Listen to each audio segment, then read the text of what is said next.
Jacques Attali, bonjour. Bonjour. Nous sommes à l'aube d'échéances importantes, comme les présidentielles en France et aux États-Unis. Voyez-vous émerger dans ce tohu-bohu politique un projet capable aujourd'hui de répondre aux enjeux qu'affrontent nos sociétés? Eh bien, nous sommes aujourd'hui à le jour d'une réunion du G20, donc c'est en effet l'occasion de réfléchir aux enjeux mondiaux. Et même si en effet il y a des élections en France, aux États-Unis, en Allemagne et dans beaucoup d'autres pays, et à voir ce qui se passe au G20, on se rend compte qu'à l'échelle mondiale non plus, il n'y a pas de vrais projets. En fait, le grand problème du monde aujourd'hui, c'est la contradiction entre le fait que nous avons une globalisation des marchés, mais pas de globalisation de l'état de droit. Et un marché sans état de droit, c'est forcément un désastre qui conduit à une crise et à une croissance de l'économie illégale et criminelle. C'est ce à quoi nous assistons aujourd'hui. Alors justement, on voit effectivement plus que jamais, les enjeux sont globalisés, sont mondiaux. Or, on est exactement quand même dans une phase plutôt de déconstruction des entités de régulation internationale. L'Europe ne se porte pas bien. Quelle est la voie maintenant pour reconstruire ou pour inverser la C'est tendance? en effet un moment tout à fait charnière qu'on a connu plusieurs fois dans l'histoire. Je citerai deux exemples. Vers 1780, il y a eu aussi une tendance à la globalisation qui était très positive. Et puis on est parti vers le protectionnisme. Et ça a entraîné 25 ans de guerre napoléonienne et autres. Ça a commencé d'ailleurs bizarrement par l'interdiction d'écrire des opéras en italien et l'obligation d'écrire des opéras dans la langue nationale. Puis ensuite, vers 1910, il y a eu aussi une grande tendance de mondialisation, de démocratie, d'ouverture, etc. Et puis ça s'est fermé sur une crise, sur du terrorisme aussi, et on a eu 75 ans de barbarie en Europe. Nous sommes exactement là aujourd'hui. Nous avons ces deux tendances. Est-ce qu'on va recommencer une troisième fois l'erreur? Le 21e siècle peut être aussi barbare et tragique et pire encore que le 20e l'a été. C'est même le plus probable si on se referme. Donc c'est la question. Est-ce qu'on va être capable de vouloir un état de droit global? Il y a des signes très négatifs, que je disais tout à l'heure. On pourrait ajouter l'échec de l'OMC qui ne fonctionne pas, mis à part son organisation de règlement des conflits, mais beaucoup d'autres éléments montrent qu'encore que la situation n'est pas réglée. Oui, mais est-ce que les politiques s'en préoccupent bien? Parce que là, on est en campagne, en France, aux États-Unis, et on a l'impression effectivement que le débat tourne essentiellement en France autour du Burkini, aux États-Unis, à coups de slogans, entre les candidats, échanger de petites phrases de plus en plus assassines et de plus en plus outrancières.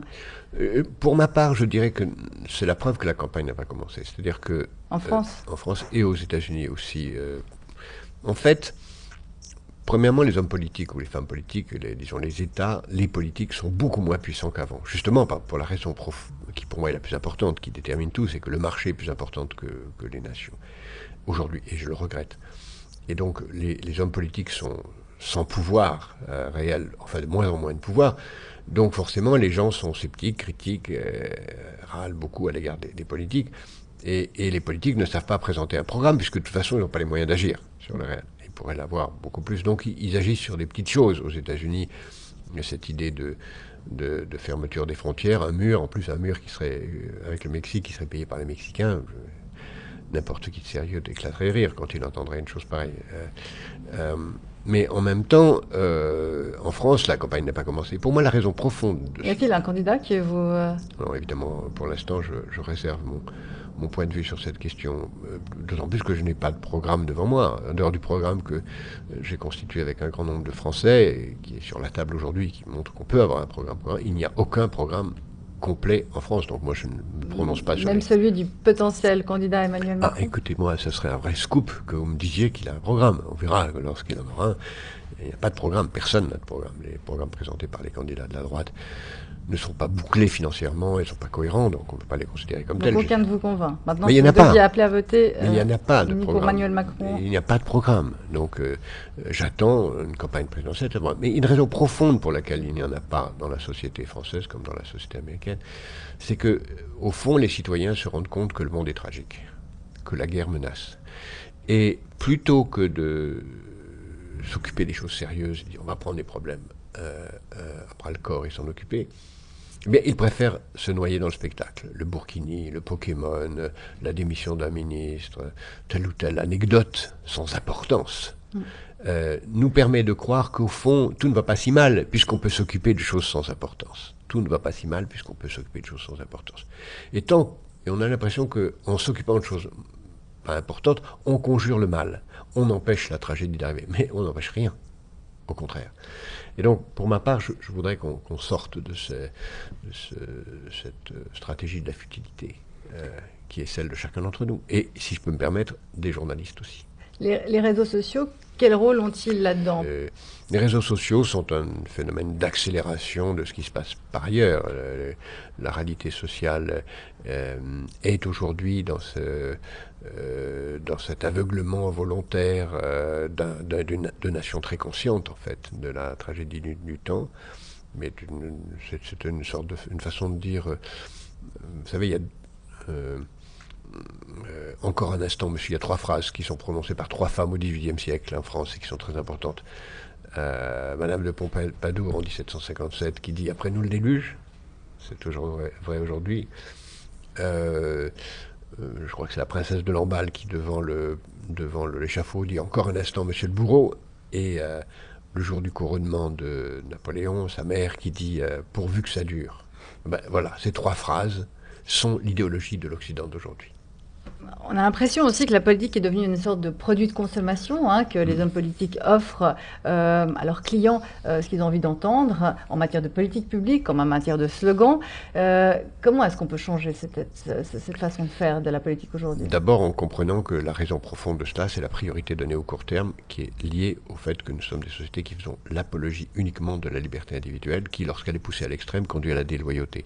Donc, la réponse à votre question, c'est comment réinstaurer du long terme dans nos démocraties. C'est ce que moi j'appelle l'économie positive. C'est ce que nous appelons dans notre mouvement de l'économie positive, le fait de s'intéresser comme critère de décision de nos décisions d'aujourd'hui à l'intérêt des générations suivantes. Nous avons intérêt au bonheur des générations suivantes. Tant qu'on ne comprend pas ça, nous avons aujourd'hui intérêt au bonheur des générations suivantes, parce que si on ne s'occupe pas d'elles, elles vont se venger demain matin parce qu'elles sont déjà là contre nous. Et donc, c'est notre intérêt. Et réinstaurer...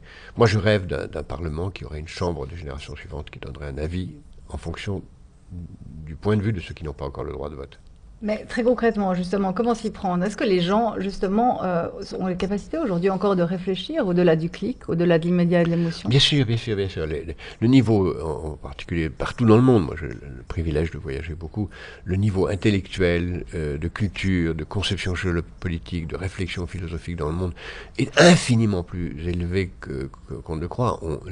Les médias, les hommes politiques sous-estiment la qualité intellectuelle du peuple, qui aujourd'hui, les peuples ragent. Nous sommes entrés dans une société de la rage. Rage contre les médias, rage contre les hommes politiques, rage contre tous ceux qui devraient exercer leurs responsabilités et qui ne le font pas.